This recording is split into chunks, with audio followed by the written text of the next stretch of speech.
ሰላም ጤና ይስጥልኝ የአብሪ ሚዲያ አድማጭ ተመልካቾቻችን ሰላም ጤና ፍቅር አይለያችሁ አብሪ ሚዲያንም ሰብስክራይብ ሼር ላይክ እንድታደርጉ እናሳስባችሁ ይመቻችሁ በግጥም ነው ዛሬ ፕሮግራማችንን የምንከፍትላችሁ በዛሬው የአብሪ እንግዳ ዝግጅታችን አቶ ዘሪሁን ሮሪሳን ስቱዲዮ ጋብዘን በወቅታዊው የባህር በር ጉዳይ ላይ አወያይተናቸዋል አቶ ዘሪሁን ሮሪሳ በቀድሞው ሰራዊት ውስጥ የአየር ኃይል አባል ሆነው የኢትዮጵያን ሰማይ በመጠበቅ ተግባር ላይ ተሰማርተው ግዳጃቸውን ሲወጡ ቆይተዋል የአየር መከላከል ግዳጃቸውን ከተወጡባቸው ስፍራዎች ውስጥ ደግሞ አንዱ አሰብና አካባቢው ነው ስፍራው በሻዕቢያና ወያኔ እስከተወረረበት ጊዜ ድረስ እዛው አሰብ የነበሩ ሰው ናቸው ዘሪሁን በቀድሞው ሶቪየት ህብረት የአየር መከላከል ትምህርታቸውን የቀሰሙ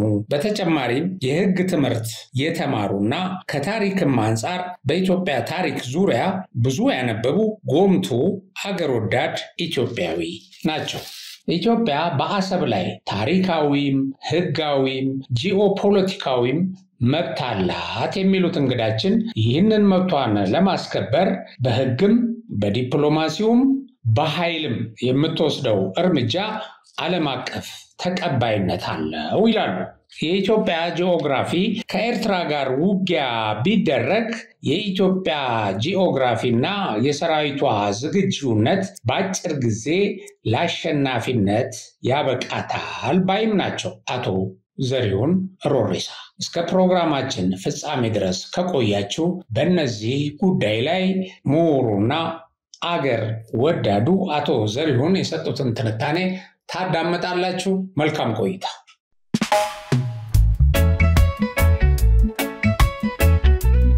ይህ አብሪ ሚዲያ ነው አብሪ ሚዲያ አንድነትና ፍቅርን በማጎልበት ሰላምና እድገትን በማስፈን ረገድ የበኩሉን አስተዋጽኦ ለማበርከት የሚሰራ ሚዲያ ነው አብሪ ብሩህ ዘመንን አብሳሪ አብሪ ሚዲያን ሰብስክራይብ ሼር ያድርጉ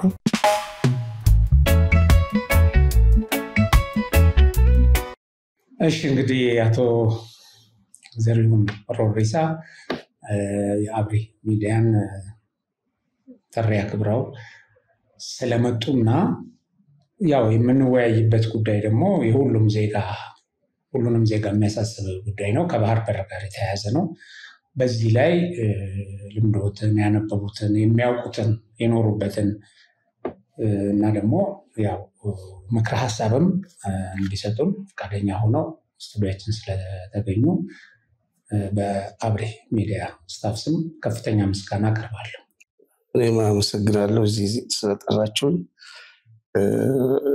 ለተጠየቁት ታሪካዊና እጅግ ሀገራችን አስፈላጊ በሆኑ ጉዳዮች በኩሌን ምልከታ ለማስተላለፍ ይህን እድል በማግኘቴ በድጋሚ በጣም አመሰግናለሁ እሺ እንግዲህ ጥያቄውን የመጀመሪያ ጥያቄ ምናልባት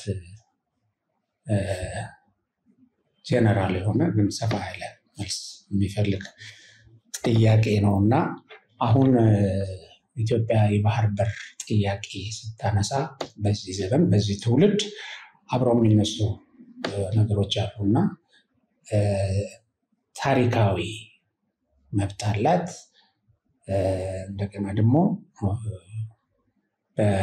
ምናልባት ከታሪካዊ እንትኑን ጀምር ይቻላል ጂኦፖለቲካዊ እንደዚህ ጂኦፖለቲክሱን ያው አስከትለን እናመጣለን አይነውና ታሪካዊ ሲባል ምን ማለት ነው እና ኢትዮጵያስ ምን አይነት ታሪካዊ እንትን ነው ያላት መብት ነው ያላት ወይም ታሪካዊ ባለቤትነቷን እንዴት ይገልጹታል ኦኬ እኔን ስገልጽ በጣም የቀድሞ የኢትዮጵያን ታሪክ ብንመለከት በዓለም ካሉት ቀደምት ሀገሮች ውስጥ ኢትዮጵያ ዋነኛዋና በጣም ሀያል የነበረች ሀገር ናት እግዚአብሔር ሲፈጥረን በዚች ጂኦግራፊ ክልል ላይ ቀጥታ ከባህር ጋር አገናኝቶ ነው የፈጠረን ውቅያኖሱ ሁሉ የሚጠራው ፓሲፊክ ወደ አትላንቲክ ወደ ህንድ ውቅያኖስ በአጠቃላይ የኢትዮጵያ ውቅያኖስ ሲባል ነበር እና ምን ያክል ኢትዮጵያኖች ቁርኝታችን ከውሃው ጋር ዓለም የተፈጠረችው እርዝ ብትመለከት 3/4 ውሃ ነው። ለማናቸው በሰው ልጅ በዚህ ምድር ላይ እንዲጠቀም ሆኖ ነው የተሰራው። የራሱ ተፈጥሯዊ ምክንያቶች አሉት እና ውሃ በእውነቱ ለመጠጥ ብቻ ሳይሆን ሌሎች አገልግሎቶችም አሉት። እንደ ውቅያኖስና ባህር ወንዞች የመሳሰሉት ከወዲህ ወዲያ ይመላለስበታል።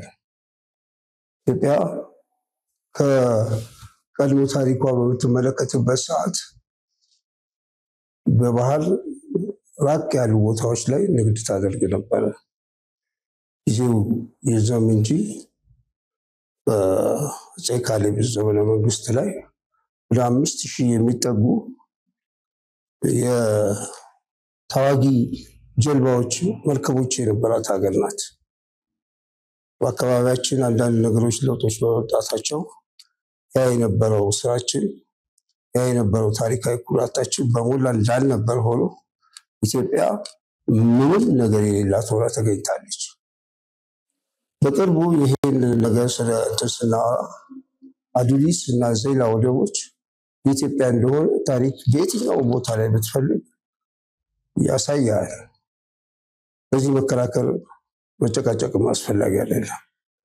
በኋላ ላይ በተለይ 15ኛው ክፍለ ዘመን ጀምሮ የኛ አካባቢ ብቻ ሳይሆን በመላው ዓለም ላይ የቱርክ ቁጥጥር በእኛ የባህር ዳርቻዎቻችን ላይ ከፍተኛ ተጽዕኖ በማድረጋቸው ማዕከላዊ መንግስት ብዙ ቁጥጥሩን አላልቶበታል። ጠቅላላ በምታይበት ሰዓት አረቡንም የያዘችው ቱርክ ናት፣ ግብፅንም የያዘችው ቱርክ ናት። እንደዚህ ይዞ ከምጽዋ እስከ ዛንዚባር ድረስ ያሉት መስመሮች በሞላ ቱርክ በከፍተኛ ደረጃ ተቆጣጠረው ነበር። ይህም እንዳለመታደል ሆኖ በቴክኖሎጂ ወደ ኋላ በመቅረታችን የወደብን ጥቅም በሚገባ አለማወቃችን ልል በሆነ የአስተዳደርና የቁጥጥር ሁኔታዎች ኢትዮጵያ በባዕዳን ተጽዕኖ ስር ነበር የወደቀችው። እርግጥ ጽዋ አካባቢ ላይ በተለይ ከአፄ ዮሐንስ ዘመን በጣም አስፈላጊ መሆኑን ተገንዝበው ከፍተኛ እንቅስቃሴ ንጉሠ ነገሥቱ አድርገዋል። በዚህም የተጋድሎ ታሪካቸው የሚታወቅ ነው። ራስ አሉላ ለዚህ ለኢትዮጵያ ወደብ የባህር በር ጉዳይ ብዙ የደከሙ ናቸው። ብዙ ስራዎችን ሰርተዋል እና ይሄ ልንረሳው አይገባንም። ከሁሉ በላይ የአንደኛ ዓለም ጦርነት ከመጠናቀቁ በፊት የኦቶማን ቱርክ እጅግ በጣም እየደከመ በመምጣቱ እንግሊዝ በሱ ግስር እየገባች አካባቢውን ትቆጣጠር ነበር። ኦልሞስት የኢትዮጵያ የወደብ ጉዳይ በምጽዋ ላይ የተጀመረው ጀስት በዚህ ጊዜ ነበር። እቃዎቻቸውን የሚያስገቡበት ጊዜ ከቱርኮች ቀጥሎ ከእንግሊዞች ጋር እየተስማሙ ለራሳቸው የሚያስፈልጋቸው የጦር መሳሪያ የሚሆን ልዩ ልዩ ሸቀጦች በምጽዋ በኩል ወደ ኢትዮጵያ ይገቡ ነበር። በዚህ ጊዜ ኢትዮጵያ የወደብ ጥያቄ ማቅረብ ጀመረች ለእንግሊዝ። አጋጣሚ የሆነ የማህዲስቶች እንቅስቃሴ ሱዳኖቹ ከግብፅ ጋር በሚያደርጉት ከፍተኛ የነፃነት ተጋድሎ የግብፅን ጦር ይከባሉ። ማህዲስቶቹ በጣም ግራ የገባት የግብፅ ዋና እንግዲህ ሞግዚቷ እንግሊዝ ናት። ቀጥታ መቀሌ ድረስ ኮሎኔል ጎርደንን ትልካለች። ኮሎኔል ጎርደን በዲፕሎማሲያዊ ጥበብ ለአፄ ዮሐንስ ለማሳመን ከፍተኛ ጥረት አደረገና የኢትዮጵያ ጦር ይህን ከበባ እንዲሰብል ግብጾቹ እንዲያመልጡ እንዲተባበራቸው መንገድ እንዲከፍትላቸው ይሄ በጣም ቁልፍ የሆነች ጉዳይ ናት። ይህች በመቀሌ ቤተ መንግስት ውስጥ የተደረገችው ነገር ንጉሱ አንድ ጥያቄ አቀረቡ። እንግሊዝ የያዘችውን ወደብ ለኢትዮጵያ የምትሰጥ ከሆነ ለዚህ እንደሚተባበሩ ተናገሩ። በዚህም ስምምነት ተደረሰና የጦር አዛዣቸውን ራስ አሉላን በቦጎስ በኩል ቦጎስ አሁን ከረን በምትባለው በኩል ይህን ከበባ እንዲሰብሩ እንዲያስወጡ ከበባውን በጥሰው እንዲወጡ ተባበሩ። ይሄ ስምምነት ነው። አርጉመንት ይሄ ከእንግሊዝ ጋር በጊዜ አንዳንድ ስምምነቶች በእውነቱ መጨረሻ ላይ አሳዛኝ ሁኔታ ላይ የተፈጠረው እንግሊዝ በስምምነቱ መሰረት የምጽዋን ወደብ ለኢትዮጵያ መስጠት ሲገባት ለጣሊያን አሳልፋ ሰጠች። ይሄ በጣም የሚያናድድ ነገር ነው። ነገሮች በዲፕሎማሲያዊ መስመር እንዲፈቱ ጥረት ከተደረገ በኋላ የማይሆን ደረጃ ላይ ይደርሳል። ያው የተለያዩ ጦርነቶች ከዛ በኋላ ከጣሊያን ጋር አድርገናል። እዚህ መሀል ላይ ነው እንግዲህ ማህዲስቶቹ በዚህ ተናደው ቂም ይዘው ጎንደርን አቃጠሏት። ንጉሱ ይሄን በሰሙ ጊዜ እጅግ በጣም ተናደዱ፣ እጅግ ደነገጡ። የጦር ሚኒስትሮቻቸውን መኳንንቱን ቀሳውስቱን ሰብስበው እንዴት ነው ብለው ሲጠይቁ በተለይ ቀሳውስቱ ለስጋው ካደሩ ምጽዋን ይሄዱ፣ ለነፍሱ ከሆነ ወደ ጎንደር ይሄዱ፣ የሚበልጥቦትን እርሶ ነው የሚያውቁት። አሰቡ። ምን አሉ? መቼም ስጋዬ ነፍሴ ይበልጥብኛል ብለው ንጉሱ መተማ ላይ ተሰዉ። ይሄ ነው። ከዚህ በኋላ የኢትዮጵያ ሰራዊት አጉል ሽንፈት ነው። ንጉሳችንን ማጣን በሚደንቀው ሁኔታ በዛን ዘመን የነበረው ጦር ታክቲክ ንጉሱ ማፈግፈግ ነው፣ መበተን ነው። ከዚህ በኋላ ልክ ይሄን ስታይ ጣሊያን አስመራ ገባች። ከዚህ በኋላ ያለው ታሪክ የወደብ ጉዳይ ሲጀመር እዚህ ላይ ነው የሚመስለው። ማን እንትን አለ? አንዳንድ የተዛባ እንትን የሚያስቀምጡ አሉ። ሚኒሊክ ነው የሰጠው፣ በውል ተሰጥቷት ነው ምናምን የሚባለው ነገር እቺ ጉዳይ በጣም ቁልፍ ጉዳይ ናት። የአፍሪካ ነፃነት የሚታገል በተለይ ጥቁሮች እንግዲህ ግብፅ እንግሊዝን ተማምና ነው ወደ ሱዳን ይህን መስፋፋት ያደረገችው። ወደ እኛም አድርጋለች። ከዲቪ እስማኤል የሚባለው በጣም የሚደንቀው ገዛ ልጆን ሁሉ መጥቶ ኢትዮጵያ ያገጡ ቅጣት ቀጥታ መልሳቸዋለች። እነሱም ተመሳሳይ የሆነ የነፃነት እንትን ላይ ነው። በተወሰነ የተሳሳተ እሳቸው እንግዲህ ያሰቡት ሌላ ነው፣ ያላሰቡት የገጠማቸው። በቅን ልቦና ሰዎች እንደ አፄ ዮሐንስ ለኢትዮጵያ የተሰዋ የለም። እነት አሁን የምናርምበት ጊዜ ላይ ነው ያለ ነው። ከዛ ወዲህ ነው እንግዲህ አሁን የዚህ የወደብ ጉዳይ አንዱ ሲይዘው አንዱ ሲለቀው እንደዚህ ያው በምስቅልቅሉ ይወጣ። ኤግዛክትሊ ለምንድን ነው መሰለህ እነሱ አሁን ይሄ ችግር እያለብን ነው። አሁን ቀጥሎ ባለው የዳግማዊ ምኒልክ እንትን ላይ የጅቡቲ የወደብ አገልግሎት በዘመናዊ ባቡር መተካት እና ብዙም እንግዲህ ባህራዊ ፍላጎት የለንም፣ አናውቀውም። ይሄ እንደዚህ አይነት ነገር ጥቃት ሲሰነዘር ብሏል ምንለው በመሬት ነው እንጂ በሰማይና በውሃ ማንም ሰው ነስሲቲው በጣም ብዙም እንትን አይቆጫቸውም ነበር። መጥቶ የታወቀው አንድ ቀን ነው። ይህም ጣሊያን ኢትዮጵያን ወረረች ድጋሚ። ኢትዮጵያ ጣሊያን ጋራ ወረራ ስታከናውን ሊግ ኦፍ ኔሽን ላይ በሁለታችንም በጣሊያንም በኢትዮጵያም ላይ ማዕቀብ ተጣለ። ይህ ማዕቀብ መጣል በእውነቱ ያስከተለው ብዙ ነገር አለ። በማይጨው ተሸነፍን። ንጉሱ ትግሉን ለማቀጣጠል ወደ ውጭ መውጣት አስፈላጊ ሆኖ በመገኘቱ በባቡር ጅቡቲ ላይ ሲደርሱና ወደቡ ላይ ያዩት የጦር መሳሪያ ክምችት ምንድነው ብለው ሲጠይቁ የኢትዮጵያ ጦር መሳሪያ ታዲያ እዚህ ምን ይሰራል ብለው ሲጠይቁ በማዕቀቡ ምክንያት እዚህ ጋር ወደ ኢትዮጵያ እንዳይሄድ ተደረገ ነው። ይህ በኢትዮጵያ አመራር ትልቅ ቁጭትን የፈጠረው ወደብ ስለሌለን ነው። ወደብ ቢኖረን ኖሮ በምንም አጓጉዘን ኢትዮጵያ ባህር በር እንደሚያስፈልጋት ንጉሠ ነገሥቱ በጥልቅ ነው ያመኑበት።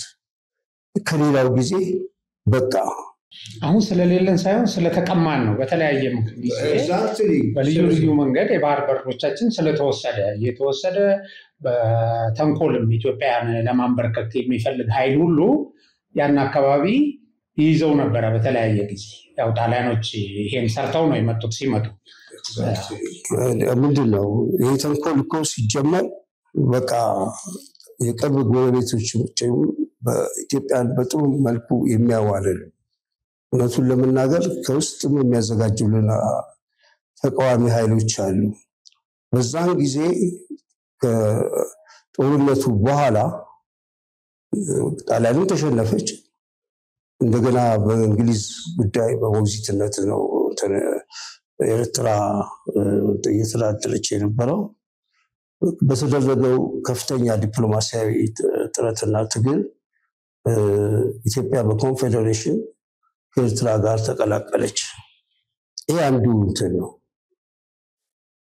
ወደብ አገኘን፣ 2 ወደብ አሰብ እና ምጽዋ። በዚህ ታሪክ ሂደት ውስጥ እንዴት ለምን ኮንፌዴሬሽን ሆነ እሱ በቃ በጣም ብዙ ታሪክ ያለው ነገር ነው። እስካሁንም በጣም አንዳንድ በዛ ሰዓት የተቀበሉ ፈንጂዎች ናቸው ለዚህ ሁሉ ያበቃል። የማይቀላቀል ዘይትና ውሃ ይሄ ሞናርኪ ነው። እነዛ ዘመናዊ ዲሞክራሲያዊ አሰራር የለመዱ በፓርላሜንታዊ አሰራር የለመዱ ናቸው። እነዚህ ማቀላቀል ተንኮል የሸረቡት እና ፓኪስታን፣ አርጀንቲና የእንትና የጣሊያን ደጋፊ ናት። እቺኛው ደግሞ ፓኪስታን አጣርተው ህዝቡ ይፈልገው እንደዚህ ነው የሚል ነገር ነው። እስላሚክ ራቢጣ ፕሮ ኢጣሊያ ምናምን የሚባሉ ግሩፖች በዛን ጊዜ ነበሩ። በዩናይትድ ኔሽን ውስጥ ለኢትዮጵያ ቀደም ሲል አንድ ሪዞሉሽን ተላልፎ ነበር። በቃ ኤርትራ ከመርሳ ፋጡማ በላይ ያለውን ምጽዋን ይዛ ለብቻዋ ፍሪ ስቴት ትሁን። ኢትዮጵያ ከመርሳ ፋጡማ እስከ ራስ ዱሜራ ያለውን አሰብን ማለት ነው ይሰጥና በቃ ነገሩ ይፈታ የሚል ውሳኔ በደንብ በጣም በስነ ስርዓቱ ጸድቆ ነበረ። ኢትዮጵያ ተቃወመች። ጸሐፊ ትእዛዝ አክሊሉ ሀብተወልድ በጊዜው ይህን የሆነው ምንድነው መሰለህ? ህዝቡ ውስጥ የሚል ነገር ነው የመጣው። ህዝቡ ውስጥ እንዴት ተደርጎ አንድ ህዝብ ነው፣ ወንድማማች ህዝብ ነው እንጂ ኢትዮጵያ ለፍቅር ብላ ነው። እንደዚህ ሰዎች አሁን የነሱ ወላጅ የሆኑት ይህን ያክል አገሪቱ በጭካኔ ነው ማለት በግፍ ነው የወሰዱብን። ተባብረው ከኢሚዲየት ኮንፌዴሬሽን ፈረሰ ተብሎ ወደ በረሃ ትግል የገቡት እንደምታውቀው አለ። ከዚህ በኋላ እስከ ባህር በር ያስፈልጋታል ተብሎ ነው ይሄ ከመርሳ ፋጡማ እስከ ራስ ዱሜራ ያለው የተሰጠው። ኢትዮጵያ የባህር መውጫ ያስፈልጋታል ኢቭን ኤርትራ ብትሄድ እንኳን ተብሎ ማለት ኤግዛክትሊ ይሄንን እኛም ይሳራል። ምክንያቱም ኤርትራን ራሷን ወሰደን። ቀጥሎ ያለው እንግዲህ ኮንሲኩዌንሱ ያው አሁን ያለበት ደረጃ ደረሰ። የሚያሳዝነው ጉዳይ አሁን እነዚህ ነገሮች አይታወሱም። የሚታወሰው ትላንት ደርግ በሚወድቅበት ሰዓት ላይ እነሱ 2 ጋንግስተሮች ሰብስበው ሌላ ህገ መንግስታዊ ስርዓቱን በኃይል አፍርሰው ሰራዊቱ አሁን ህጋዊ የሚለውን ወደ መመልከት ስንመጣ እሱን እናያለን። እንግዲህ አንደኛው ታሪካዊ ብለናል። ታሪካዊነቱ በአጠቃላይ ባጭሩ ነው፣ እጅግ በጣም አጭር ነው። ህጋዊ የሚባለው ደግሞ አሁን እንግዲህ ይሄ ታሪካዊ የባህር በራችን ታሪካዊ ቀይ ባህር ይዞታችን እንድናጣ የተደረገበት መንገድ እንዴት ነው ከህግ አንጻር ሲታይ? ከዚህና ይሄ አሁን ኤርትራ አገር የሆነችበት ማለት ነው። ኤርትራ ብቻ አይደለችም እንግዲህ ኤርትራ ስትገነጠል አሰብ ራስ ገዝም ተገንጥሏል። ምናልባት አሰብ ራስ ገዝ ሆኖ ሲተዳደር የነበረበትንም ዘመን ታውቃለህ እዛ ቦታውም ላይ ስለነበርክ ማለት ነው። እሱን አያይዘን እንደው ከህጋዊነት አንፃር እንዴት ነው የሚታየው የተወሰደበት መንገድ? እንግዲህ የተወሰደበት መንገድ በግፍ ነው። አጠቃላይ እንደው ኢትዮጵያ ምንም ባልነበራት ጊዜ ነው ሰራዊቷ ተበትኗል። ህዝቧ በጣም ተመሰቃቅሏል። የሚደረገው ነገር የሚወስኑት ለባዕዳን የቆሙ ባንዳዎችና እውነቴን ነው ራሷ ኤርትራ ናት ብቻዋን እንደወሰነች የሚቆጠረው እንጂ ኢትዮጵያኖች እንዲች ብሎ እጃቸው ውስጥ አልነበረም።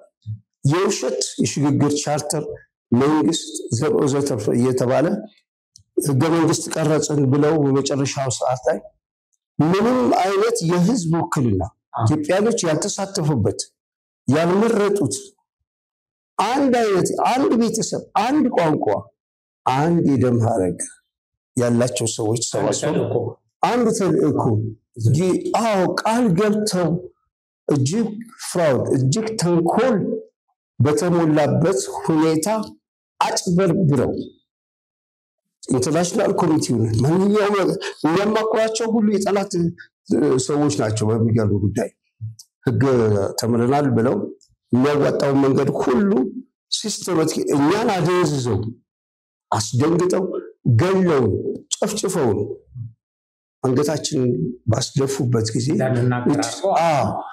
በሚገርም ሁኔታ ኢትዮጵያ በቃ የመጨረሻ ጥቁር በቃ እግዚአብሔር ከፈጠረበት ጊዜ ጀምሮ እንደሱ ጊዜ በጣም መጥፎ ነገር የለም።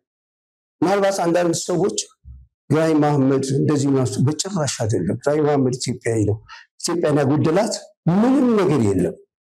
እነዚህ ግን ጠላቶቻችን ሁሉ ሲጨፈለቁ አንድ ወይም ሩብ እነዚህ ነው አይሆንም። እውነቴን ነው። በቃ በተለይ መሪያቸው መለስ ዜናዊ የመጨረሻው ነገር ወደ ኋላ እንመጣበታለን እንጂ ባለቀ መስተካከል በሚችልበት ሰዓት ሁሉ ጓደኞቹን እንኳን አልሰማም። የሚደንቀው ጉዳይ ምን አይነት እርግማን ነው!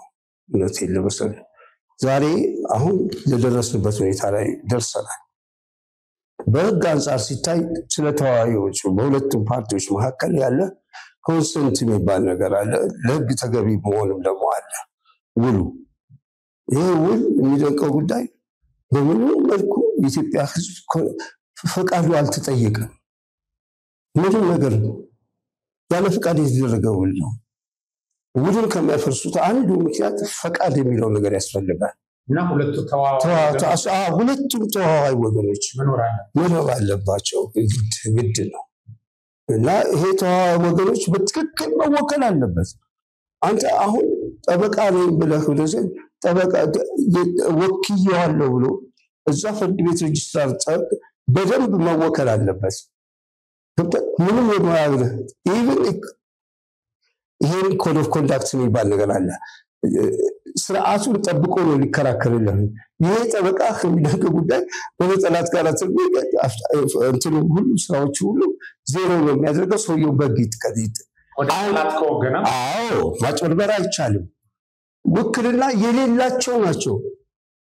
ባይዘው ለዚህ እንትን የተጠቀመበት ብቻውን ሌንጮለታ ነው። አንድ ላይ ሆነው ወደ እንትን ሄደው አይደለም አስመራ ሄደው የሆነ ንግግር ያደረገው ማን ወክለው ሌንጮለታ መለጨ ነው። የት ነው የተመረጠው? በቃ ይሄ ነገር ከሁሉ በላይ በግፍ ነው። ጎረቤቶቻችን የሩቅ ወላጆቻችን ሀገሮች ተቃላ ደንግጠዋል፣ በጣም ደንግጠዋል። ማንም ነገር እስከዛሬ ድረስ ኮሶቮ ለምንድን ነው እንትን ያላቸው? ሰርቢያ እኮ እውቅና ሰጥቻትም እስካሁን ድረስ ለምንድን ነው እንትን ሶማሌላንድ እስካሁን ያላደረገችው ነገር የለም። ማንም እውቅና ይሰጣል? ዝም ብሎ እኮ እንትን የጊዜ ጉዳይ ነው። መለስ ይህን ነገር ያውቃል። ለምን አሁን እንግዲህ ዘመዳሞች ናቸው ነው የሚባለው። እኔ አሁን ዘር ቀጠሮ አልችልበትም እንጂ እና በተንኮል ነው። አንድ ዓላማ ይዘው የመጡ ናቸው። ማስገንጠል የሚለውን በቃ ምንም እንትን የለውም እሱ ዝምድናው ዘሩ ምኑም አይደለም። እሱ ሌላም ዘር ሊሆን ይችላል። ግን መገንጠል የሚል በእንትን ላይ አስፍሮ የመጣ በማኒፌስቶ ላይ ኤርትራ መገንጠል የሚል ለሱ ውክልና ወስዶ ከሻዕቢያ ሲሰራ ያለ ድርጅት ነው እና አንድ ነው። አሁን ሁለት ወገን ያልከው ሁለት ተዋዋይ ወገኖች ያስፈልጋሉ ያልከው ሁለት ተዋዋይ ወገን ሳይሆን አንድ ተዋዋይ ነው። ብቻውን ነው የተዋዋለው፣ ብቻውን ነው። ሁለት ቦታ ተከፋና በዛም ቆሞ ያው ራሱ አንድ የማጭበርበር ደግሞ ከሁሉ በላይ የትም ሀገር የተለያዩ እንደው ህዝብ ውሳኔ ይባል ከተባለ እንኳን ባርነት ወይስ ነፃነት የሚል እንትን ነው ያቀረቡት። ስርዓቱ እንኳን የሌለው በጣም በቃ ጨዋነት የጎደለው ነው። በጣም ጨዋነት የጎደለው ነው። አንድ ሰው ማን ነው ባሪያ ያደረገው? ኤርትራኖቹ እንዴ ማነው ይሄ አማን ካላንዱ ኤርትራ ያለበት ኢትዮጵያን ይመራ ነው እንዴ? ስንቶቹ ስለ መስፍን ገብረቃል ኤርትራኖች አለ ኢትዮጵያ ዘመቻ መኮንን የነበረስን እንደፈለጋቸው ለኢሳያስ የሲዳሞ ክፍለ ሀገር ገዢ እኮ የነበረ እኮ ሲዳሞ ጠቅላይ ግዛት ራሳቸው ሲገዙ ነበር እኮ። ምን ነው ባርነት? ኤርትራኖች ባለሀብቶች ስንት ነገር ለምሳሌ ትልቅ ባለሀብት እነሱ አልነበረም እንዴ? ኢትዮጵያ ውስጥ በተሽከርካሪ በመካኒክ በሾፌር በአብዛኛው እንደው ስታይ እና የተሻለ ነፃነት እንደው ማለት እኩል እንኳን ናቸው ብንል ማለት ነው። ከዛ በላይም አንዳንዴ በጣም ነፃ የሆኑ ነበሩ። የፖለቲካ ችግርም አለበት ተብሎ ምናምን የመሳሰለው መረሳት የሌለበት ነገር እንግሊዝ በገዛቻቸው ጊዜ ወይጋበራ 10 ዓመታት ገዝታለች። ለሰራችው እዛ ለትምህርት ቤቱ ይሁን ለመንገዱ ይሁን ለምን ለኤክስ ለዋይ ለዜድ ሂሳብ ኢትዮጵያ ከፍላለች። ሙሉ ለሙሉ ስጭኝ ተብለት ይሄው ብለው ንጉሠ ነገሥቱ ከፍለዋል። ስንት ነገር ነው የተደረገው እሳቸው ባላልገዙበት ሁሉ። ከዛ በኋላ አብረን ነው እኩል ያለ ነው። ኦልሬዲ ይህ በጣሊያን ጊዜ እስከ 4ኛ ክፍል ሲማሩ የነበሩት ሰዎች ንጉሠ ነገሥቱ ኢሳያስን ጨምሮ ዩኒቨርሲቲ ያስተምረዋል፣ አስመርቀዋል። ዶክተሮች ምኖች። ጣሊያን ግን ከ4ኛ ክፍል እንዳያልፉ ያደረገው እንዳያልፉ ሀበሻና ለከብት የተከለከለ ይል ነበር። እዛ አሁን ኤርትራ ውስጥ እኮ ሲነግሩን አይገባም ይሄ ሀበሻው ከተወሰነ ሰዓት በኋላ ወተት እንቁላል ምናምን ሌሊት ፈረንጆቹ ሳይነሱ አቅርቦ ከዛ በኋላ ለሀበሻና ለከብት የተከለከለ ነው የሚለው። ይሄንን ነው አሁን የቅኝ ግዛቱን እንትን ነው እንደ ትልቅነት የሚመኩበት ወይም ራሳቸውን የተለየ አድርገው የሚያቀርቡት ማዝ ነው። ወደ እንትን እንሂድ። አሁን እኔ ወደ እስቲ ከኤርትራ አሰብን እንነጥልና አሁን ኤርትራ አሰብ ላይ የኔ ጥያቄ ምንድነው? ራስ ገዝ ማለት ምንድነው? አሁን ክፍለ ሀገር የሚባል አደረጃጀት አለ፣ ራስ ገዝ የሚባል አደረጃጀት አለ። አንደኛ የአሰብ ራስ ገዝ ሲደራጅ እና ሌሎችም ራስ ገዞች ሲባሉ የብሔረሰቦች ኢንስቲትዩት ተቋቁሞ በደርግ ጊዜ እነ ዶክተር ኃይሉ አርአያ ናቸው በዚህ ውስጥ የተሳተፉት። እንደውም ከውጭ መጥተው ከአሜሪካን ሀገር አስታውሳለሁ። ይሄንን አጥንተው ገባ ይሄ ልዩ አይነት ባህል ታሪክ ያላቸው አደረጃጀቱ በዛ መሰረት እንዲሆን ተደረገ እና አሰብ አፋር የሚባለው የቀይ ባህር አካባቢ ተቆጣጥሮ ይኖር የነበረ ነው። ይሄን ታሪክ ከግምት ውስጥ በማስገባት ከደጋማው የኤርትራ ክፍል የተለየ ታሪክ የተለየ ባህል ስላለው አሰብም ርስቱ ስለሆነ በታሪክ ስናይ ማለት ነው የአሰብ ራስ ገዝ ተመሰረተ። አሁን ይሄ አክሴፕትድ ሆኖ አንድ ሀገር ሆኖ ራስ ገዝ ተብሎ የተቀመጠ ነው። ይሄንን ነው እንግዲህ አሰብም ኤርትራ ነው ተብሎ የተሰጠው አንድ አስተዳደር ክልል የነበረ። እንግዲህ አንተ አሰብም ውስጥ ሰርተሃል፣ ታውቀዋለህ የቦታ አቀማመጡን፣ እዛ የሚኖሩ ህዝብ ምን አይነት ህዝብ እንደሆነም ታውቃለህ። አሁን ኤርትራውያኖች ይሄ ደጋማው ሐማሴኑ አካለ ጉዛዩ ነው የሚኖረው ወይስ ማን ነው ራሱ? አንድ ደግሞ ቦታ ሀገር ስትል ነዋሪውን ህዝብ ነው አይደል የምታመለክተው። ስለዚህ እስቲ ከዚህ አንፃር አሁን አሰብ ወለቱ እንዴት አሰብ እዚህ እንደዚህ ደረሰችው? የምፈልገው ነገር በእርግጥ ይሄ ከሆነ በኋላ እሱ ኤርትራ ከመለሱ በኋላ ትልቅ ነገሮችን አድርገዋል። በኤርትራ ውስጥ እንዲከፈቱ ነገሮች ሁሉ ጽዋ ወደብም ቢሆን በጣም አሻሽለው ሰርተዋል። አሰብ ወደብም እንደዚሁ ለኢትዮጵያ እንደሚመች ሆኖ ባጓዘ ነገር ሪፋይነሪ እዛ ሁሉ አቋቋመዋል። ይሄ ከሶቪየት ህብረት እሳቸው እንግዲህ ሞናርኪ ናቸው። በጣም ምን አይነት የዲፕሎማሲ አቅም እንዳላቸው የሚያሳይ ነገር ሶቪየት ህብረት ናት መታ የሰራቸው። ይሄ ነው እያለ የ66 ዓመት ሆኖ የሶማሊያ ጦርነት ይጀመራል። እዚህ ነገር ላይ ልታስበው የሚገባው ነገር የአሰብ ወደብ ጠቀሜታው እስከዚህ ሰዓት ድረስ እንትን ነው። ነዳጅ ይደረጋል እና ምንድነው የሚሄደው መንገዱ ማለት ነው። በሚሌ አድርጎ በባቲ አድርጎ ኮምቦልቻ ነው የሚደርስና እንደገና ወደ አዲስ አበባ ነው የሚመጣው። በእንደዚህ ሁኔታ ውስጥ እያለ ጦርነቱ እየፋመ ሲሄድ የምስራቁ ሶማሌዎቹ ፈንጂ ማጥመድ ጀመሩ በባቡር መንገዱ ላይ እና በጣም ይቆራረጥ ጀመረ። የትኛው መንገድ? ከጅቡቲ ወደ አዲስ አበባ በሚወስደው መንገድ ላይ ይሄ መንገድ በሚደረግበት ሰዓት መንግስት የደርግ መንግስት ወዲያውኑ ፈጣን የሆነ እርምጃ ይወስዳል። ይሄም ከሚሌ አዋሽ ድረስ መኪና መንገድ እንዲዘጋጅ ማለት የመኪና የዚህ ሰዓት ነው የሚደንቅ ጉዳይ። ኢትዮጵያ አሰብን ያው በማምጣት ጥረት የተደረገው ጦርነቱ ኢሚዲየትሊ በሚጠላቀቅበት መንገድ ከተጠላቀቀ በኋላ የሚሌ አዋሽ መንገድ ወዲያው ተሰራ። ከዛ አሰብ በጣም የሚገርም ጉዳይ እዚህ ትንንሽ መርከቦች ናቸው እንጂ እንትን የሚሉት እነዚህ ነዳጅ የሚያራግፉ ዶክ ተደረገ እንደዚህ ሀቀርጽ እና ዴፕሱ በደንብ ተሰርቶ 3 በግራ 3 በቀኝ መሃል ላይ ባህር ኃይል እንዲኖር ተደርጎ የምስራቅ አፍሪካ በቃ ዋነኛው እንትን ሆነና ጅቡቲ ኦልሞስት የኒል ማለት ይችላል። አልፎ አልፎ ነው መርከብ የሚሄደው። እርዳታ እህል መጭኑ መርከቦች እኛ ማናቸው ብዙ በጊዜው አለን፣ አሁንም እንዳለን ይታወቃል። የንግድ መርከቦቻችን የውጭ ሀገር የንግድ መርከቦች አሰብ በቃ አሰብን እንደገና በቃ እኔ በጣም የማስታውሰው ኢንጂነር ጭምር ጓደኛ የነበረ እና ከተማዋን እንደ አዲስ እንትን በጣም በተለይ ወደ መጨረሻው አካባቢ ላይ አሰብ ወደብ ላይ የተሰራው ስራ በጣም ብዙ ብር ነው የከሰከሰው። ህንፃዎቹ ምኖች ውስጥ አሰብ ውጭ ሀገር ወደ መሆን ደረጃ ነበር የደረሰችው። አስመራ እንደሱ አልተገረም። በጣም ምጽዋ ምንድን ነው በጣም አሮጌ ናቸው። ይገርማል። ህንፃዎቹ እዛ እንትን የሉት በቃ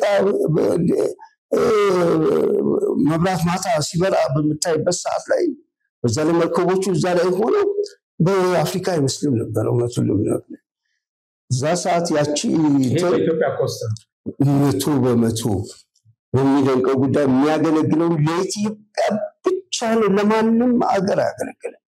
ይሄን ነገር ኢትዮጵያ በሀብቷ አፍሳ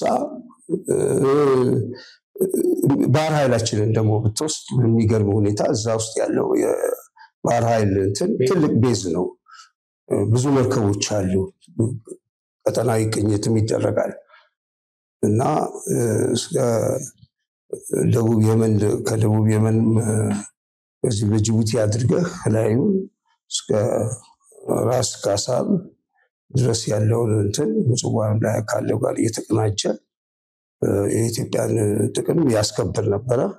ጸጥታዋን በተለይ ፓይረቶች እንዳይነኩት ያጅባል። እንደ ሁኔታው በቃ ያምልሃል። በቃ ባህር ኃይል እንዳለን ስትመለከት ያን የመሰለ ባህር ኃይል ጨረሻ ላይ ማን እንደሸጠው ወደ ማን እንደገባ የመን አስገባች። ብሩ የት ገባ ምንም ነገር የሚታወቅ ነገር የለም። ተቀላምተውታል እና ለምን አገር የላቸውም እነሱ በቃ ኦልሬዲ ኢትዮጵያ አይደለም ብለው ወስነዋል። አሁን ምን ያደርግላታል እኛ ጥያቄ ጠይቄ ነበርና ምን ያደርግልናል አየር ኃይልም ጭምርኩ ምን ያደርጋል ተብሏል። እኛ ዛንተኛ እንዳውም ተቀባለሽ እንጂ አየር ኃይል እንሸጣለን አሉ። እንግዲህ እነዚህ ሚሳኤሎችን እንሸጣቸዋለን። የባህር ኃይል እና ለማን ማለት አንተ መተለኛው በኢህአዲግ ዘመን ነው አው እነዚህ የት እንደገቡ አይታወቁም ያ ሁሉ ነገር በቃ እኮ ጠፋ ተበላኩ በቃ ማሪታይም የሚባለው ወደዚህ ገባ ምን ነገር ያ እዛ የነበረው ማሪታይም ቤት ደስ እንደሚል ብትመለከት በጣም እዛ የሚሰሩ ሰራተኞቹ ብዛት ባይገርምስ እንትኑ በአሰብ ራስ ገዝ ሲባል ወደ ዋናው ነገር ስንመጣ የኤርትራ ራስ ገዝ ኦጋዴን ራስ ገዝ ትግራይ ራስ ገዝ እነዚህ 26 አስተዳደር አካባቢ ነው ወሰደኝ በመንግስት ምናምን ነገር ላይ ይሄ ታሪካዊ ሁኔታዎችን ታሳቢ አድርጎ ሞር እንደዚህ አውቶኖመስ የሚባለው ነው አይደል ራስ ገዝ የሚለው ቃል ሰፊ አስተዳደር መብት የሚሰጥ ነው ለምን ለዛው ነው አሪው ይሄ ሶሉሽን እናመጣለን ከሚል ነው በኦጋዴን በኩል ያሉ ጥያቄዎች በአፋር በኩል ባለው ኤርትራን በኩል ያለው በትግራይም በኩል ላለው በራስ ገዝ እንግዲህ የቀረበለ ሶሉሽን ነው መሰለኝና ተደረገ ብቻ ማድረግ የሚገባል ነገር በግጥ አሁን ሰሞኑን የሚሰጠው አስተያየት ላይ የትኛው ነው አሁን ቅኝ ግዛት ነው ወይስ ከራስ ግዛት ላይ የሚገለጠል ነው የሚለው ጥያቄ ውስጥ ሲወድቅ አፍሪካ ህብረት ማቋቋሚያ ቻርተር ላይ በፊት በቅኝ ግዛት የያዙትን ቦታ ይዘው ይቀጥላሉ ነው የሚለው ስምምነት የተደረገበት እኛ ይሄን ስምምነት ስንፈርም ኤርትራ በእኛ ውስጥ ናት ወጥቷል ይሄ ነው ይሄን ነገር ኤርትራ አያገለግልም እነሱ በምንም ተአምር እጅ ላይ ነው አሁን ለተለነገር ከሆነም ራስ ገዝ ነበረች እኛ በሰጠናት ግዛት ውስጥ ኤርትራ የተባለው ይሄን አምና ተቀብላ ምን ሄድ ያለባት የህግ ትርጉሙ ከዚህ ውጭ ይሆን አይገባም በተንኮል ካልሆነ በስተቀር አው ይሄ ቅኝ ግዛት በነበረበት ይዘው የነበራቸውን ድንበር ነው ይዘው የሚገነጠሉ እንትን የሚሉት ይላል ከቅኝ ግዛት ነፃ ሲወጡ ግን ይሄ የኢትዮጵያ ኤርትራን በቅኝ ግዛት አንዳንዶች አሁን ራሳቸው ኤርትራውያኖችም የኢትዮጵያ የኤርትራ ጥያቄ ቅኝ ግዛት ጥያቄ ነው ብለው ወያኔዎችም ያስተምሩ ነበር ታስታውሳለህ አዎ በደንብ ነው እንጂ የመጀመሪያ የኢህአዴግ ማኒፌስቶ ተብሎ የመጣው የመጨረሻ አካባቢ የኤርትራ ጥያቄ የቅኝ ግዛት ጥያቄ ነው ብለው ደምድሞ እኮ እነዛ አራንቱን ብላችሁ በሚደንቅ ሁኔታ በራስ ላይ ልትደግፉ ይገባው ወት በምን መሰረት ነው በምን መስፈርት ነው አንዲት የዓለም የመጨረሻ ሀገር እንዴ የቅኝ ግዛት ተሰለበች ልክዛ በዚህ ስብሰባ ላይ እንዳለች ሆኖ ወርሰጂ ይሄ እዚህ ገባል ይሄ አው ቀንገጆች እዛ በርሊን የተሰበሰቡት ሆኖ አንድ ኢትዮጵያ ድብርሽ ማለት ነው በጣም ሌላው እሱ ብቻ አይደለም እቺንም ታሪክ ለምሳሌ አሁን ታሪካዊ ያልናተንም ነገር ለማጥፋት አዘጋጅተው የመጡት ቲፒኤልኤፎች የኢትዮጵያ ታሪክ የ100 ዓመት ታሪክ ነው ሶ ከ100 ዓመት ታሪክ በፊት የነበረው ኢትዮጵያ የባህር በር እስከ የመን ሄዳ መጥቀስ ይሄ ከንቱን ውጭ እንዲወጣ ነው እና ሉላ አባ ነጋ እዛ ምጽዋ ላይ ሄደው የተዋደቁት ጣሊያንን ያባረሩት ዮሐንስ ይሄንንም ለማጥፋት ሲሉ የ100 ዓመት ታሪክ ነው ሚኒሊክ እንትን ካለ በኋላ ጫፍልቆ ብሔረሰቦችን በእና የተዘጋጀው ፈንጂ በጣም ብዙ ነው ይሄን ደግሞ ያደረገ ይሄ ምንን ነው የሚያሳየው በቃ እነዚህ ሰዎች ኢትዮጵያ ያልሆኑ ለኤርትራ ፋሲሊቴት ለማድረግ ለሻዕቢያ የመጡ መሆናቸው ነው የሚያሳየው ተልኮት ሰጥቷቸው ማለት ነው አዎ ተሰጥቷቸው ሰባት ገባለ እኔ በዚህ ጀምሮ አስመራን ቆጣጣራለሁ ከዛ በኋላ በእንደዚህ አይነት ፎርማሊቲ እንለያያለን በነገር ላይ አንድ ነገር ላስታውስህና የሱዳኑ ሰላይ አሁን ባለፈው በካንሰር ሲሞት ከመሞቱ በፊት የተናዘዘው ላይ ቲፒኤልኤፍ ትግራይ ሪፐብሊክ የሚል ዓላማ ይዞ የተቋቋመ ድርጅት ነበር በኋላ ላይ ነው አለ አሁን ኖ አዲስ አበባ ግቡና እናንተ ይሄን ኤርትራን ገንጠልም ፋሲሊቴት እንዳያረጉ ማለት ነው እዚያ ያለውን ህጋዊ እንዳያረጉ ብቻም አይደለም ከዚህ ሪሶርስ እየወሰዱ ኤርትራን እንዳያቆሙ በዚህ መሰረት መሆን አለበት ብለን ይሄን ሰርተን ነው ይላል ሰውየው ይሄ ሱዳናዊ ጀነራል በቃ ይሄን ነው። ስለዚህ ቲፒኤልኤፍ ግዴለም አዲስ አበባ ይግባ ተባለ። ከዛ በኋላ ኢህአዴግ የሚል ስም አማራ ክልል ገባ ምናምን አለና የተወሰነ የአማራ እንትኖችን አደራጅቶ ያንን ጋልቦ ገባ። ሽሬ ላይ ዘበስተ በኋላ ሲያዩት ሁሉ ግን ሽላቆፕሊስቱና አሁን ምንድን ነው አሁን ሲታይ ወርግጥ ተጻርታቸው የሚያረጋግጡበት መንገድ ስለሌላቸው እዛ የተማረኩትን ወታደሮቻችንን በብሔር አደራጅተው አጅቴት አድርገዋቸው ወልኮኞች ናቸው። እነዚህን ይዘው እንደው በሚደንቅ ሁኔታ ኢትዮጵያዊ ሆነው ቀረቡ።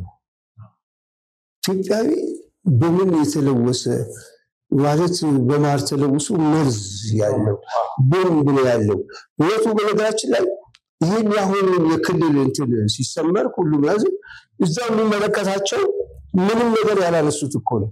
ኤርትራ በሁለት ወደብ ኢትዮጵያ ያለ ወደብ ማን እንዳስተማራቸው አላውቅም። በመጨረሻው ላይ መቼም ያንቀልት ተናግሮ ነው ሰውየው ሄደው ወደብ እኮ ሸቀጥ ነው እንደማናቸው ትገዛል ነው ሳይሆን እንግዲህ መማር እንደዚህ ዜሮ የሚያደርግ ከሆነ አዋቂ ነው ብሎ ወለሱ የሚናገሩ ሰዎች ማለት በጥላቻ አይነት ሲታወር አደረዘው ወቃንተ አጠገቡ ዛፍ ቸፕቸፕ ያድርጉለታል እንዲች ብላችሁ ስለወደብ ብትጠይቁ አሁን የኢትዮጵያ ሕዝብ አሁን 7 ዓመት ስለወደብ ማንሳት የጀመረው ጥሩ ተገስተናል እኮ ነገራችን ላይ በምን ተአምር እኔ የኢትዮጵያ ነፃነት ታፈነን ይሄ ነገር መነሳት ባንዲራችን ወድቋል፣ ሰራዊታችን ፈርሷል፣ አገራችን በሆል በልዩ ኃይል እየተገዛ ነው። ኦልሞስት እኔ እንደዛ ተቋማለ ነፃነት አልነበረንም። ነፃነታችን ያገኘነው የዛሬ 7 ዓመት 8 ዓመት አብይ ስልጣን ሲይዝ ነው። በቃ ሞተ። ከዛ በፊት በሞላ የቅኝ ግዛት ጉዳይ ነው። ምናልባት ቅኝ ግዛት የሚለውን ትምህርት ጥቅስ ውስጥ እናስገባውና ሐሳባችንን መግለጽ አንችል።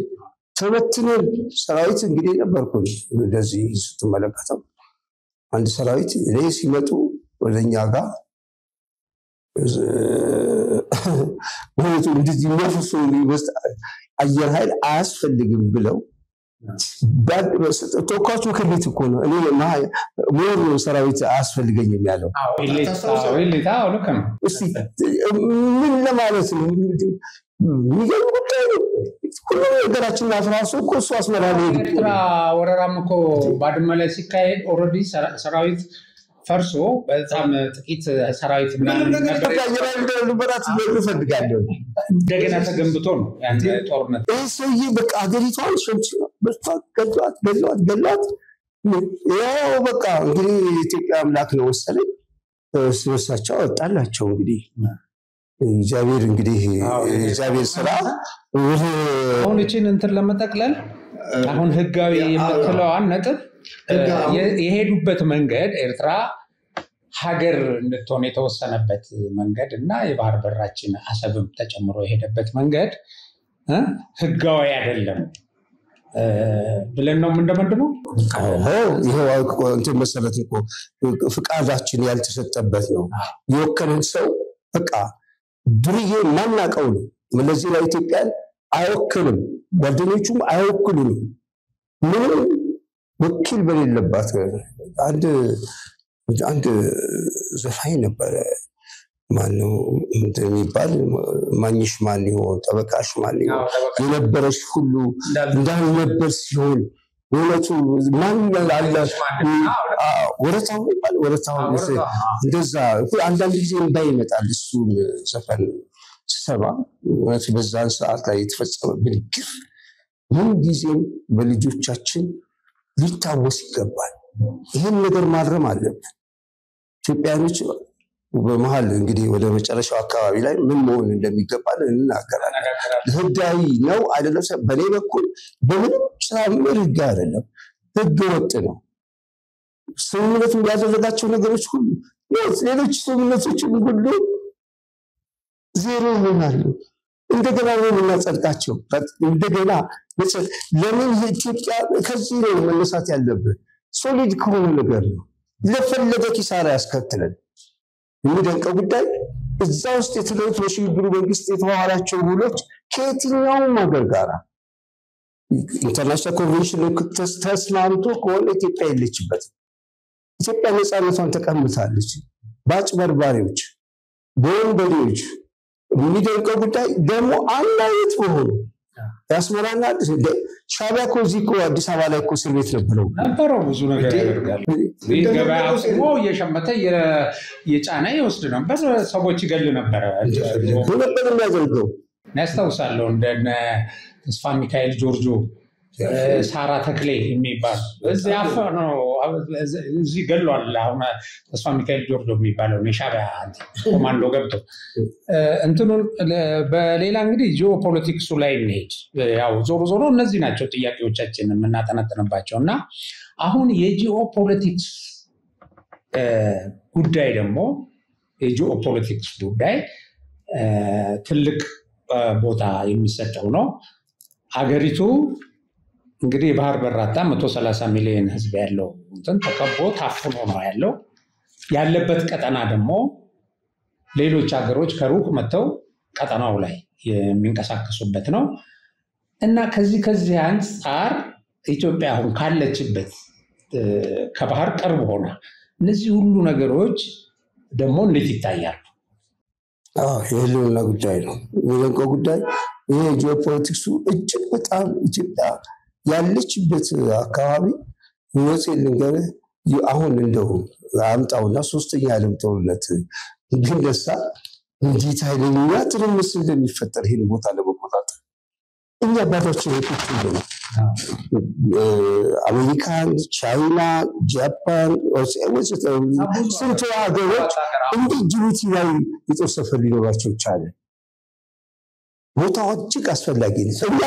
ተጠቅቀን ብለን ታስበን እኮ ነው ጥቅማችን በመስ መርከቦቻችን የሚደቀው ጉዳይ አደጋ ላይ ናቸው።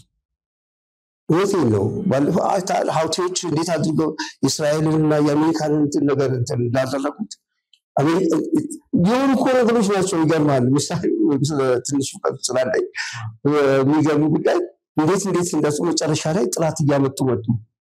ከኢራን ጋር ከፍተኛ ግንኙነት አላቸው እና አሁን በዚህ ጉዳይ ላይ ኢትዮጵያን ብዙ ይናደዱ ነበር። ወደ ኢትዮጵያ ፌዴሬሽን ወደ አደረገችው በጣም አሻጥር የፈጸመችብን አሜሪካን ናት ነው የሚሉት። አሜሪካን ተጽዕኖ ነው እንጂ በምንም ተአምር አድርገው ለምን በሆነ ጉዳይ ላይ ውስጥ መግባት አልፈልግም። በጣም ኢትዮጵያ ባላት ነጥብ ይሁን የምንም በጣም ብዙ ነገሮች የማይወዷት ሀገሮች አሉ። አንዱ ጣሊያን ናት። ጣሊያን ጭፍሮቻቸው አላት። አሁን አርጀንቲና ስታስበው ያንዳንድ ሰዎች ለአርጀንቲና ቡድን ሲደግፉ ያለው አርጀንቲና ማራዶና በርግጥ አድናቂው ነኝ በጣም እንትን ነገር ግን ለኢትዮጵያ ጠላት እኮ ነው። አርጀንቲና የተጫወተችብን በጣም ከባድ ነገር ነው። እዚህ በተባበሩት መንግስታት ዲፕሎማሲያዊ ተጋድሎ ላይ ለምን መሰለህ ብዙ ጣሊያኖች አርጀንቲና ውስጥ አሉ የሚለው ጉዳይ ኦልሞስት የጣሊያን ወኪል ናት እና ፓኪስታን ብትመለከት በዛ ሰዓት ያንን ነገር የውሳኔ ሀሳብ ብለው ይዘው ፓኪስታን በቃ ከእስራኤል አንፃር የተፈጠሩት ነገሮች ከባድ በርደን ነበረ መሪዎቻችን የተሸከሙት። በዚያም ሲባል እንዳልከው አሁን ሁለቱ ህዝቦች የሚል ታሪካዊ እንትናችን እንደዚህ አልነበረም። እንደዚህ አልነበረም በምንም ታምር። አሁንም እንደዛ ነው። እግዚአብሔር ይፈጥራል። ፖለቲከኞች ሲሄዱ ህዝቡ አንድ ይሆናል ወደፊት። ሁለታችንም ጥቅም የሚለጀው ነገር የሚደቀ በሰላም አብሮ መኖር ነው። ከዚህ ሌላ ምን እንኳን አይደለም ከኤርትራ ከሁሉም ከሪጅኑ አካባቢዎች ላይ ሪጂናል ኢንቴግሬሽን ኢኮኖሚክ በተለይ ያስፈልጋል ለመበልጸግ ለማለት። አሁን ኢትዮጵያ በዚህ ጂኦፖለቲካ አቀማመጧ እንትኑ እጅግ ወሳኝ ነገር። ኢትዮጵያ ተጽዕኖ የምታደርግ ከሆነ በጭራሽ አይፈለግም። ጠላቶቿ ብዙ ናቸው የሆኑት እንደ ድል ሆኖ እንጂ እኛ የሰው ሀገር ሄደን አልወረንም፣ የሰውን ጥቅም አልተጻረርንም። በምንም መልኩ ይሁን በምንም አትንኩ ብቻ ነው ሌላ ነገር ያለው ነገር የለም። ኢትዮጵያ አንድ እስቲ በታሪክ የወረረችው አለ በምንም ተአምር የለም። የሚፈልጋት አሁን በሩሲያም ይሁን በአሜሪካ ባለው እንትን ውድድር ኢትዮጵያን በጣም ይፈልጋሉ። ኢትዮጵያ ያለ ቀይ ባህር ደግሞ ኢትዮጵያ አይደለችም። እውነቱን ለመናገር በቀይ ባህር ላይ ደግሞ በጣም የሚያንቀህ የኔ ስራ በደንብ አድርጌ አብጠርጥሬ ነው የማውቀው። ኦልሞስት ቀይ ባህር የኢትዮጵያ ነው።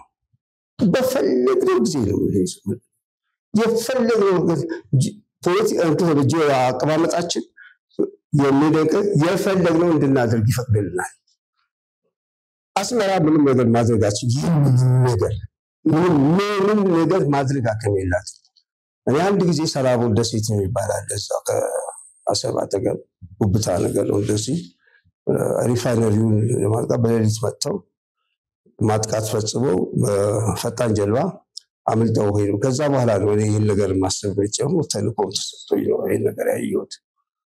ወጣ ገባውን ሁሉም ነገር ከአየር አኳያ ነው የማውቀው። ግን ግዴታ ከበላይ አካል ባህሩን እንትን እንድንል ትእዛዝ ተሰጠንና ሚሽን እኔ ማየት ጀመርኩኝ። እኔ ወጣት መኮንን ነበርኩኝ የዛን ጊዜ። እንግዲህ ስንመለከተው በቃ ሁሉ ነገር የፈለግነውን ነገር ማድረግ እንችላለን። የፈለግነውን ነገር ማድረግ እንችላለን። በስትራቴጂ አቀማመጣችን አሁን እዛው ኤርትራን ተይዛ እኛ እንደፈለግን መሆን እንችላለን። ቀላል አይደለም በእውነቱ ነገር ጉዳይ። ኤቭሪቲንግ እኛ 60 ኪሎ ሜትር እኮ ነው የምትልቀው። ይዞ እንደዚህ ነው የሚሄደው። እሱን ከት ማድረግ ብቻ ነው በቃ እኮ ምንም ግን ሰራዊት ለምን 1 ሚሊዮን ሰራዊት አያሰፍርም? ከኢትዮጵያ ውጭ አያገለግልም። ያካባቢ ማተር ኦፍ ሃወር ትዋጋች ምንም አሜሪካን እንኳን ብትወል በመርከቧና በምናምኗ ብቻ ነው እንጂ ተጠግታ የምታሸንፈ በግረኛ በምናምን የሚታሰብ አይደለም። ምንም ነገር አታስበው። ይከላከሉ አይችልም። ለዛው ማንተን ከሚስያተን በርግጥ አስፋልት ተሰርቷል የተወሰነ ነገር በጣም የሚገርም አስፋልቱ ራሱ አሸዋላል እንትን ስለገለጠ ብዙ ጊዜ ይሸፍነዋል መንገዱ። ከምሲ የሚባል ነገር ያለ ምጽዋ ሲያዝ ጉድ ይሰራል እሱ ነው። ምጽዋ ተያዘ ጊዜ ይገርማል። አየር ኃይል ምንም ነገር አልቻለም። ጭጋግ ወለሱ ምንም ነገር እንጂ በጣም ይመቹ ነበረ በደንብ ለመምታት። በቃ እግዚአብሔር አልፈቀደልንም። በጣም ዛፍጭ ያለው እና ለራዳሩ በጭራሽ ሊገፋ አልቻለም። አሁን ግን የኛ ያዝነው ቦታ አሁን ይሄ አፋር አካባቢ በአሰብ ላይ ስትራቴጂካዊ የበላይነት አለው። ቦታው አቀማመጥ የራሱ ኮዲ ያለው በጣም እንጂ ያለው ነገር እኮ ነው። ምንም ነገር እና እዛ ላይ ጊዜ ማባከን አስፈላጊ አይደለም። ታሪነቱን የኢትዮጵያ ጂኦፖለቲካዊ ሁኔታዎች በምትመለከትበት ሰዓት የምታስፈራ ሀገር ናት። ተጽዕኖ ፈጣሪ ሀገር ናት። የምታቀላትና ዝም ብሎ የምትተዋት ሀገር አይደለችም። በዓለም የሆነ ነገር ላይ ቢደርስ የኢትዮጵያን ያክል ተጽዕኖ የሚያደርግ እዚህ አካባቢ የለም። እውነቴን ነው። አሁን መንግስት የያዘውን አቋም ይዞ መግፋት አለበት። ቆንጆ ባህር ኃይል መቋቋም አለበት። አየር ኃይላችን መጠንከር አለበት። በቃ እንግዲያውም እንደዚሁ ባልተቋረጠ ስልጠና ውስጥ መግባት አለበት። የምታስፈራ መሆን አለበት። ተስፋ እንዲቆርጥ ጥሩ የአቋም ላይ ካለ ለሰላም ይደራደራል። ቶታል በቃ ሬጂም ቼንጅ ነው የሚያስፈልገው። ኦኬ ለሰላም ባይደራደሩስ? አሁን እነዚህ ነገሮች እኛ ህጋዊ መብት አለን ብለናል። ለምን በህግ አይደለም የተወሰደው? መሬታችን እና ደግሞ የባህር በራችን ከታሪካዊ የቀይ ባህር እንድንወጣ የተደረገው በህገ ወጥ መንገድ ነው ብለን አበጭቡ በግፍ ታሪካዊ መብትም አለን ብለናል። ያው ግብጽ አሁን ስለ ቀይ ባህር ላይ ማነው አባይ ላይ የሚያነሱት ነገር ታሪካዊ የመጠቀም ይሄን ያህል ያሉ ነው የሚያነሱት። እና ሌላው ለጂኦፖለቲክሱ ለኛ ብቻ አይደለም ለዓለም ለአካባቢው ሀገሮችም የኢትዮጵያ የጂኦፖለቲክስ ጠቀሜታ ከፍ ያለ ነው በዛ አካባቢ እንደሚባለው። እና አሁን ባለው ሁኔታ አንዳንድ ሰዎች ምን ይላል? በቃ በኃይል ነው ማስከበር ያለብን። ብዙ ቦታ ላይ ዓለም ላይ አሁን በራሽያና በዩክሬን መካከል ያለውን እዚህ መካከለኛው ምስራቅ ያለውን እየጠቀሱ እኛ ህልውናችን አደጋ ላይ የጣለ በህገወጥ መንገድ የተነጠቅነው ስለሆነና ህልውናችን ለመቀጠል ደግሞ ያ የባህር በር የሚያስፈልገን ስለሆነ በኃይል ማምጣት አለብን። ምክንያቱም ይሄ የህጉ መንገድ በጣም ውስብስብ ነው እንዳልከው። አሁን ይሄ ሪዞሉሽኑ ምኑም ምንድነው ስምምነት ነው፣ ብዙ ክፍት ነገሮች አሉት። ተበድለን ተጠቅተን እና የኃይል የበላይነት ወሳኝ ነው እና በኃይል ይሄን ማድረግ አለብን። ጊዜው ደግሞ አሁን ነው የሚሉ ሰዎች አሉ።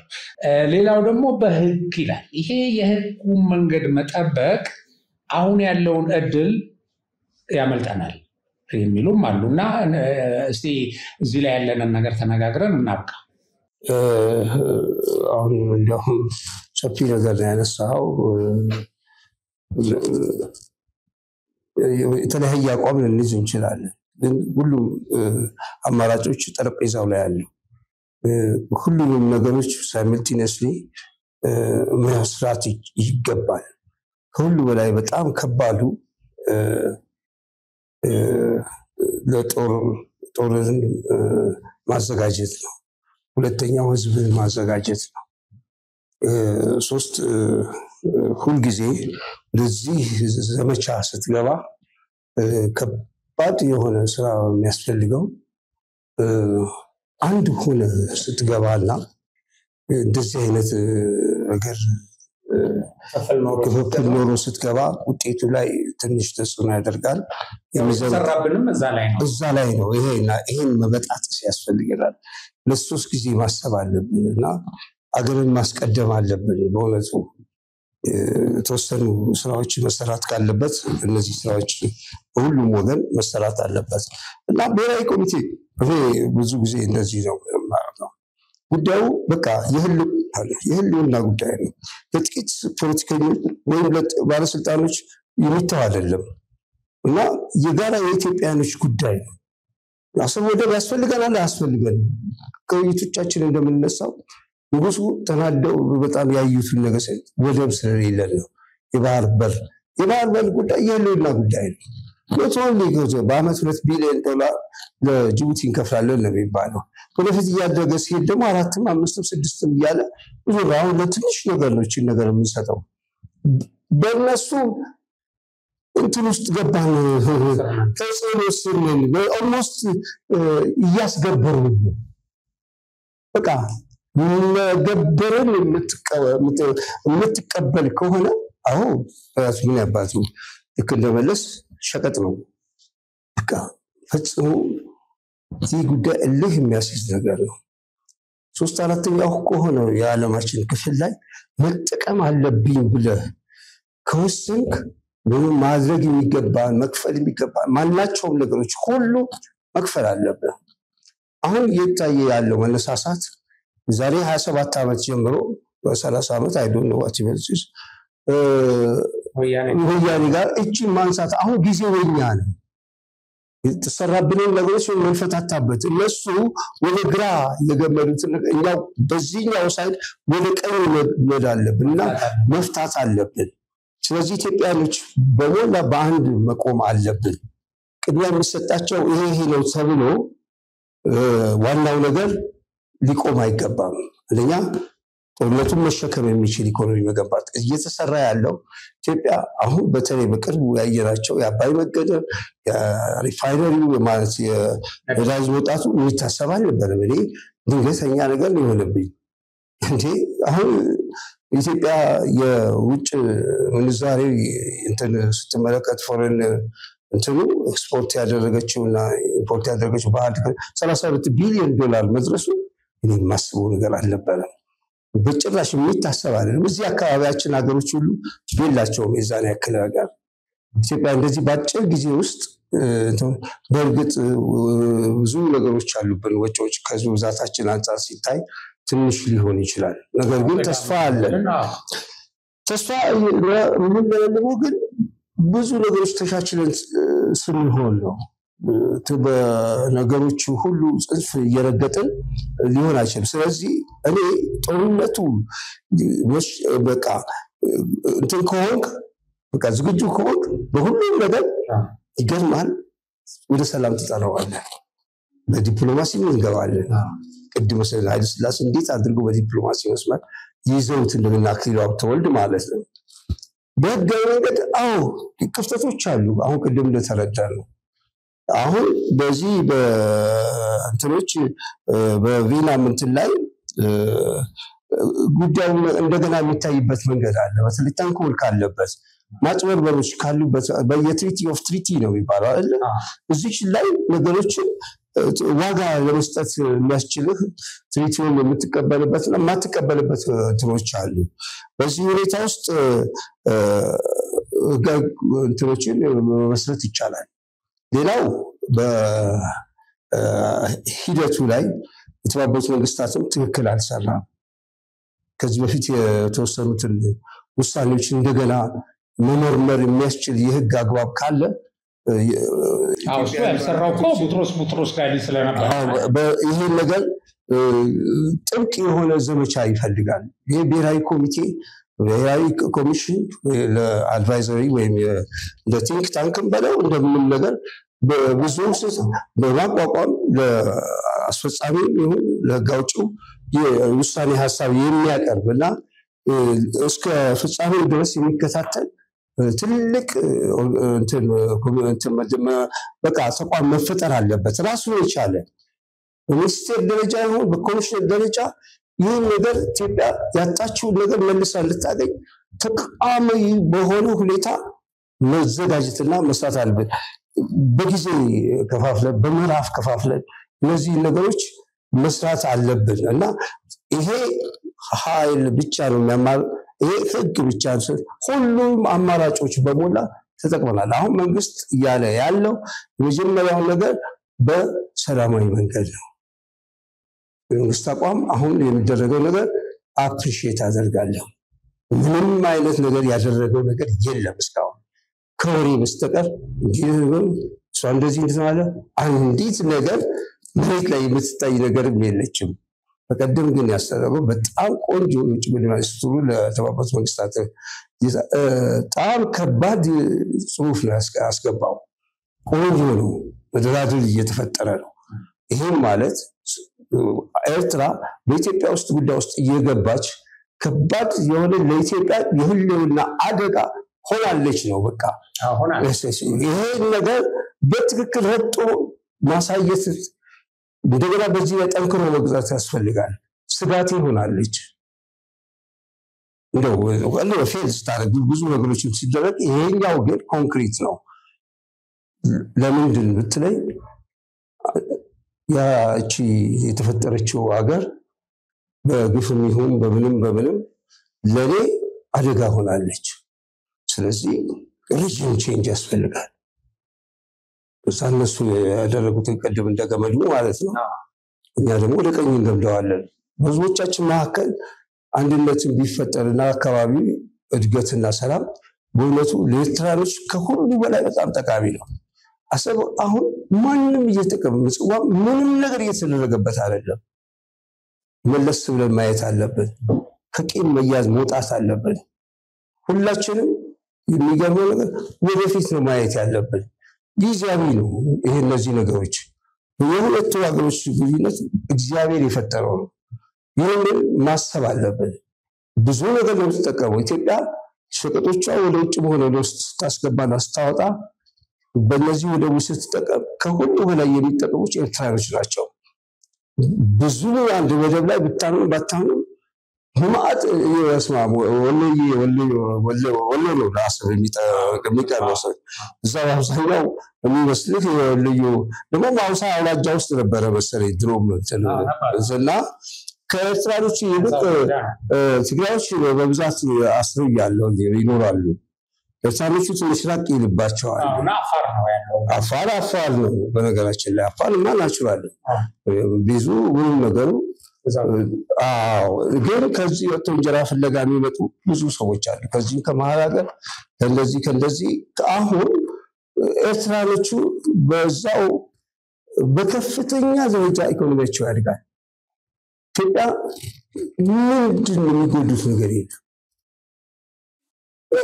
የለም አሁን ኮንጎ ይገርማል በዛለታ ለምታውጅበት ሰዓት መውጫ መንገድ ኮንጎ ዲሞክራቲክ ኮንጎ እንደምትመለከተው ማፑ ዲስከሽን ነገር ያለችው ወደ አትላንቲክ እንትን የሚልላት መንገድ በዚህ ተፈታ እነዚህኛዎቹ የኮንጎ ብራዛቪል የሚባሉት ከነሱ ላይ እነሱ በብዛት ይዘዋል እንዳለ አሁን ለኛ ኮሪዶር እንደዚህ መስጠት እኮ ይቻላል ምን የሚያስሰስተው ነገር እግዚአብሔር እንትን ባለው ነገር ውስጥ ከዛ እነሱ እንደፈለጋቸው በኢትዮጵያ ገበያ ውስጥ መሆን ይችላል የፈለጉትን ነገር መስራት ይችላል ኤርትራ በለጸገች ማለት አይደል እንዴ በነገራችን ላይ ለምንድን ነው እኛ ጠፍተን ኤርትራ የምትኖርበት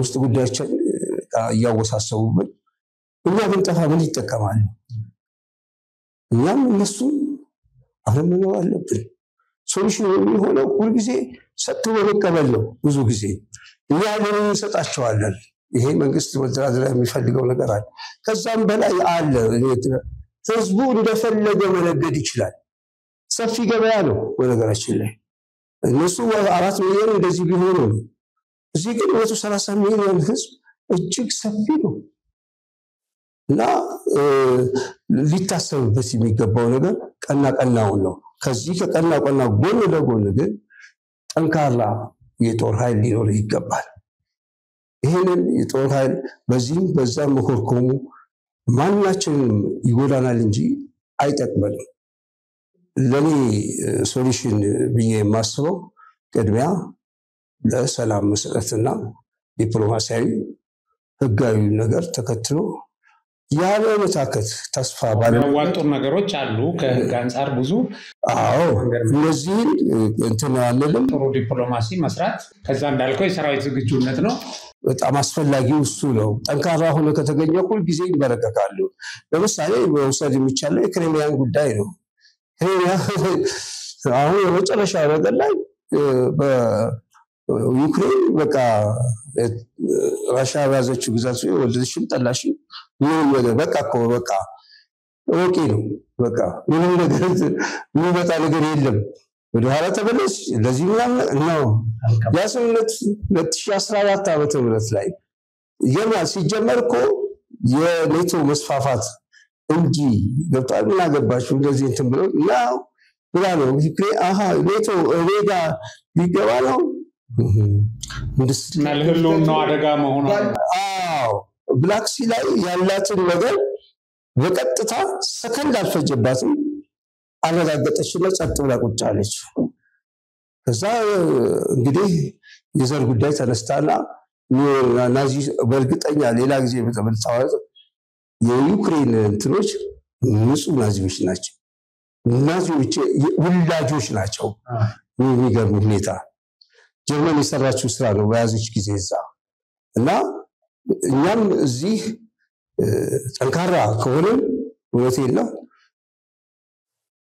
ምንም ነገር አትጠራጠር እኔ ለሚሊተሪው ድጋፍ አለን የመቶቻችንን ግን ከሁሉ በላይ አንድ ሆነህ ነው መግባት ያለብን ለፈታው በሚገባ ማናቸው መንገድ መፍታት አለበት ይሄም ሳይድ ያንም ሳይድ ጠንካራ አንድነት ሊኖረን ይገባል ይሄ በጣም አስፈላጊ ነገር ነው ማለት በጣም ነው የማመሰግነው በጣም ብዙ ማብራሪያ ነው የሰጠህን እና ታንኪዩ እሺ አመሰግናለሁ